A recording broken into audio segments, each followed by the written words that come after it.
கடலூர் மாநகராட்சியில் 10 திமுக கவுன்சிலர்கள் உண்ணாவிரத போராட்டம் நடத்தப் போவதாக அறிவித்துள்ளனர்.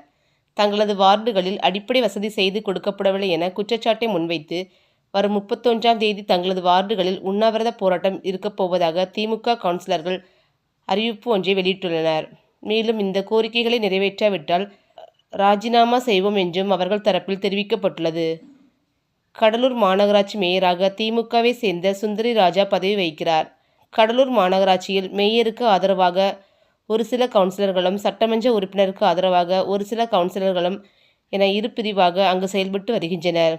இந்நிலையில் சட்டமன்ற உறுப்பினருக்கு ஆதரவாக உள்ள 10க்கும் மேற்பட்ட மாமன்ற உறுப்பினர்கள் மாமன்ற உறுப்பினர் பதவியை ராஜினாமா செய்ய போவதாக அறிவித்திருக்கின்றனர்.